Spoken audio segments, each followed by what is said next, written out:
Greetings! We have another lesson on shielding for the month of October. I am Russ Hatfield, being joined by my twin soul Kara, who is behind my shoulder. She is a higher dimensional member of Ashtar Command stationed on their base on Mars.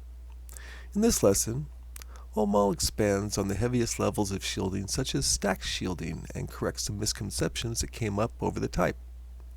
We learn most importantly that shields have a limited amount of energy once engaged in this type of shielding, so practice when it isn't needed is stressed. You can follow our online transcript at the link below of our homepage, centerforascension.org. Please subscribe if you want at the end of this video to be alerted to future channeling sessions, editorials from Kara and myself, and lessons from the Center for Ascension. And now, stacked shielding. Okay, back to our wayward wandering monk over here. Are we on a particular subject, or can I wander around? You wander wherever you want to. Working on shielding. Yes. Okay. And I want to get a little information on various details of shielding and how to work with it a little bit. Okay. For example, if I want to block something out to the maximum extremes that I can, okay, I'm going to lay in a single shield and start it rotating one direction. Right. Put a mirror finish on it. Start another two, both rotating in opposite directions from the first one. Right. Well, no, this last one, third one would be on the same direction as the first one. And the one in the middle would be opposite direction. Yes, I understood what you meant. Then I'd have the three layered shields on top of that. Now, the first two layer shields have little bumps on it, right? Like little Yes. points.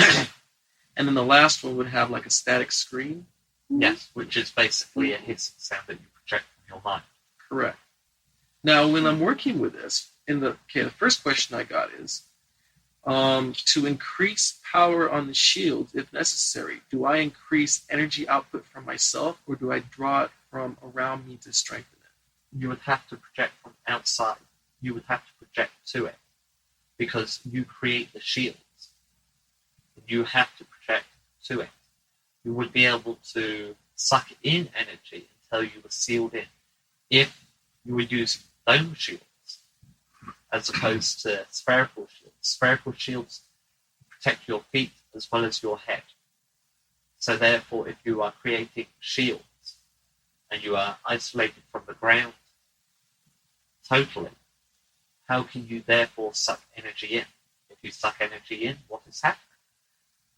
You're basically opening up your shields. Correct. Okay, the first three are spherical, the last three are domed. Correct. Now, so if you're projecting energy out, you only have a limited supply of energy before you start wearing down. Correct. Therefore, your shielding has only a limited amount of Life expectancy. correct. Now, how do you get around that? Is there a way to do so? No. Apart from building up your stamina and reserves. Oh. So practice. Yes, that is what we had said in the past. Correct.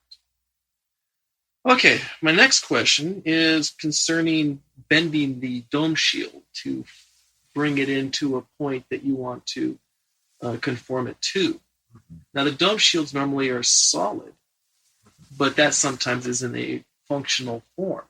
Mm-hmm. Can you instead go ahead then and bring it into closer to your inner shield and bend the domes around and still have them work efficiently? You can have whatever shape you wish as a shield, as we have stated in the past. Mm-hmm. A dome shield works best because you apply pressure to one point and it is spread evenly over the area.